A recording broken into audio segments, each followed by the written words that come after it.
In a case back in 2012, a car bearing a suspicious plate number was spotted by the officers of the traffic management group. Because of this, they stopped and inspected the vehicle. They discovered that its chassis and motor numbers corresponded to a vehicle previously reported as carnapped. The accused, however, feigned innocence, claiming that he bought the car in good faith and for the value under the corresponding deed of sale. It was later discovered that the said deed of sale reflected a different chassis and engine number than that of the inspected vehicle's certificate of registration.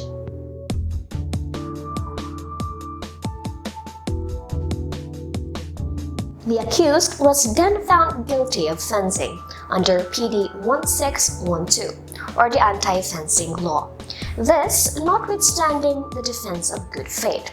The Supreme Court of the Philippines said that the accused should have known that the car was stolen because it was not properly documented. The deed of sale and registration certificate did not reflect the correct numbers of the vehicle's engine and chassis, and the seller had no documents to show. This should have prompted the accused to consider that the property subject of the sale could have originated from an illegal source. The crime is deemed committed once the law is violated despite the absence of criminal intent. Hi, I hope everyone is safe and sound during these troubling times. I'm IC and I'll be your host for today's episode of Philippine Laws Dissected. PD 1612 became the talk of the country last year after it was revealed that the issue of robbery and thievery in the Philippines remained rampant even after the enactment of this law way back in 1979. Various lawmakers under the tutelage of Senator Aquilino Coco Pimentel III are now vying for a higher penalty in hopes to put an end to this. In order to understand more about this law, let's first look back into how this law came into existence. During the regime of the then President Ferdinand Marcos, reports from law enforcement agencies revealed that there were a rampant robbery and thievery of government and private properties. It was later known that such robbery and thievery have become profitable because of the existence of ready buyers commonly known as fences. Problems have emerged in punishing these criminals because under existing laws, a fence can only be prosecuted as an accessory. Because of this light penalty and the need to impose a heavier sanction, President Marcos enacted PD 1612, or the anti-fencing law. After 41 years, this law remained operational and unamended. However, there is now a pending bill in the Senate. Senate Bill number 1812 was introduced by Senator Coco Pimentel III on May 21, 2018. It mainly aims to adjust the values of property that serve as the basis for penalties under this existing law. This is to avoid a situation where a fence was a mere accessory to robbery and theft will be punished more severely than a robber or a thief. Now, the penalties stipulated under anti-fencing law are not to be underestimated. It is divided into 6 categories.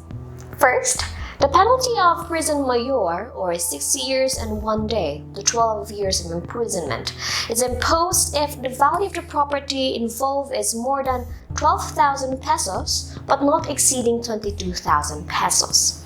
Otherwise, the penalty provided will be imposed in its maximum period, with an additional of 1 year for each additional 10,000 pesos. For example, if the value of the property is 42,000 pesos and the maximum value provided by law is 22,000 pesos, this leaves an excess of 20,000 pesos.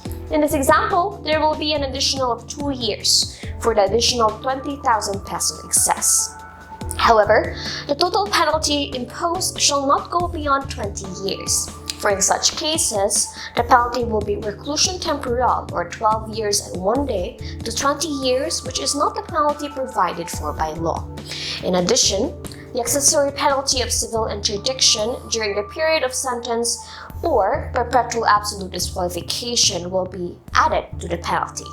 Second, the penalty of prison correctional, or 6 months and 1 day to 6 years in its medium and maximum periods, will be imposed if the value of the property robbed or stolen is more than 6,000 pesos but not exceeding 12,000 pesos. Third, the penalty of prison correctional, or 6 months and 1 day to 6 years in its minimum and medium periods, will be imposed if the value of the property involved is more than 200 pesos but is not beyond 6,000 pesos. Fourth, the penalty of arresto mayor, or 1 month and 1 day to 30 days of imprisonment in its medium period to prison correctional in its minimum period, will be imposed if the value of the property involved is over 50 pesos but not exceeding 200 pesos. Fifth, the penalty of arresto mayor, or 1 month and 1 day to 30 days of imprisonment in its medium period, will be imposed if the value is over 5 pesos but not exceeding 50 pesos. Sixth, the penalty of arresto mayor in its minimum period if such value does not exceed 5 pesos. We have talked about its subsequent penalties, but what exactly is anti-fencing law? And no, it's not related to any sport.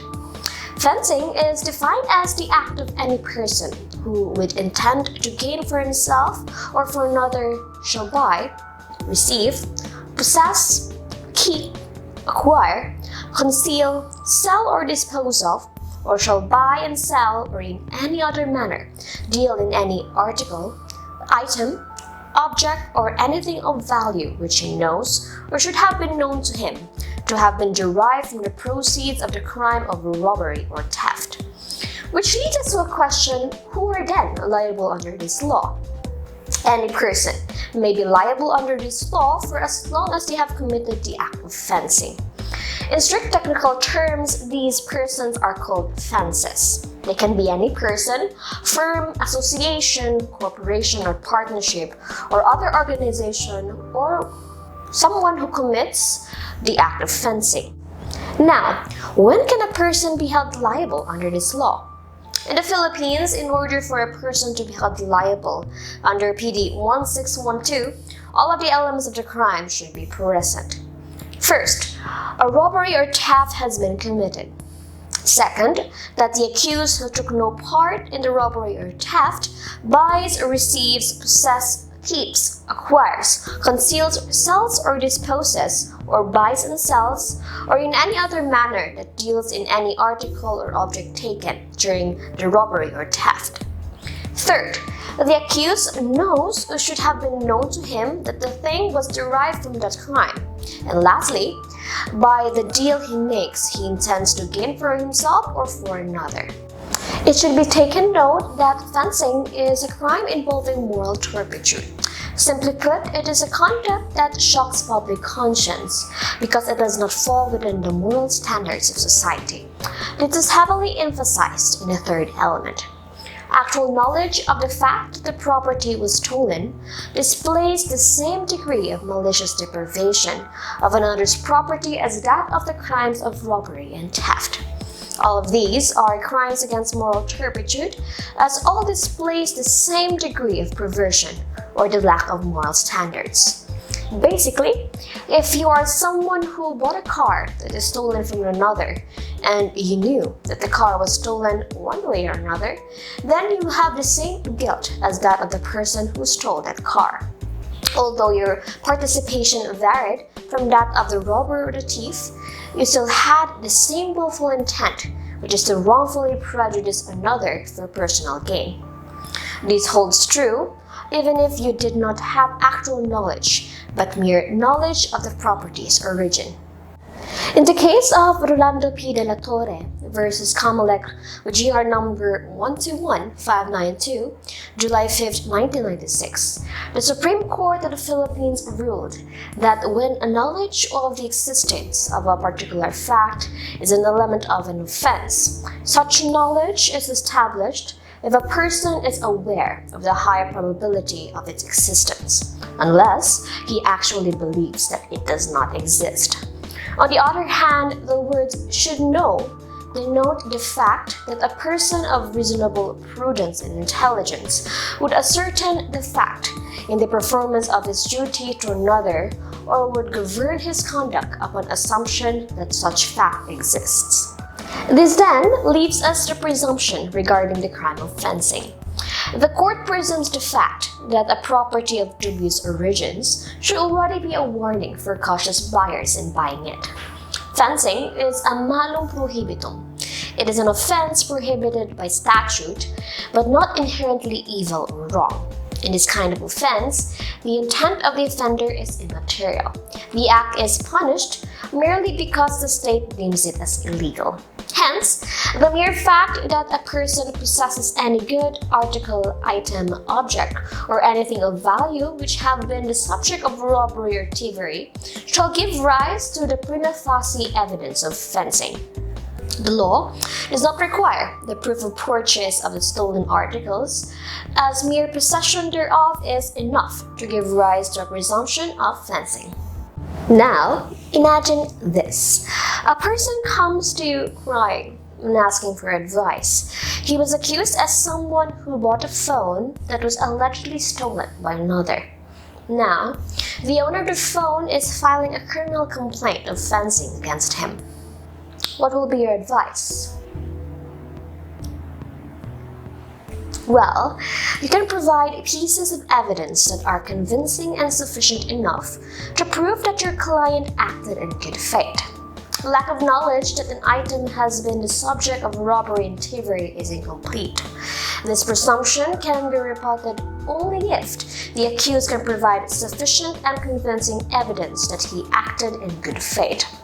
You can also easily claim that such items are not stolen goods. So, how then are you able to identify that such items is a proceed of robbery or thievery? Fencing may be evident when the buyer bought the article at a price way below ordinary prices, as well as the time and the place of the sale. These circumstances normally exist to forewarn a reasonably vigilant buyer that the article may have been derived from the proceeds of robbery or theft. Because of how interrelated these crimes are, oftentimes there is confusion as to the difference between robbery and fencing.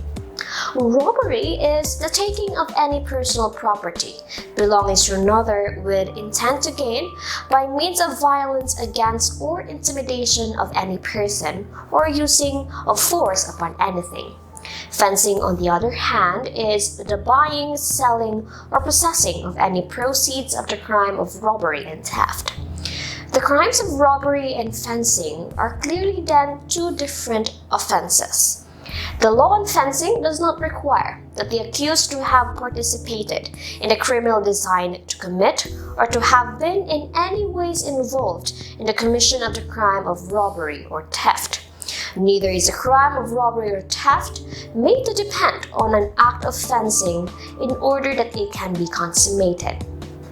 True, the object property in fencing must have been previously taken by means of either a robbery or theft, but the place where the robbery or theft occurs is inconsequential.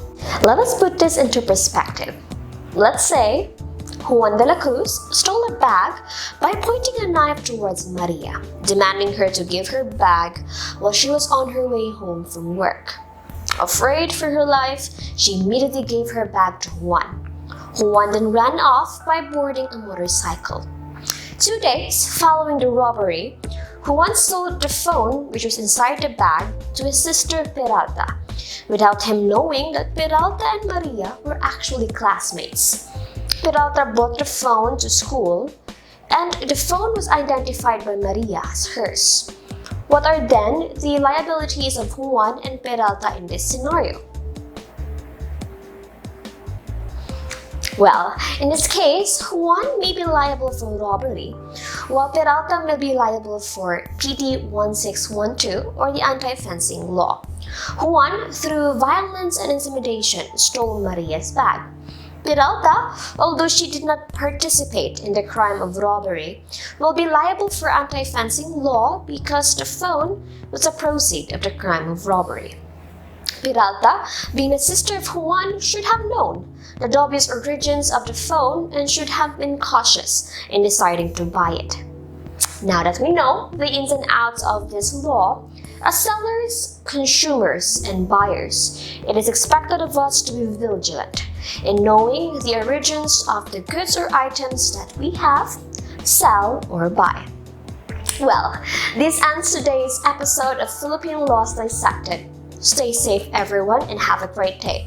Don't forget to always wash your hands.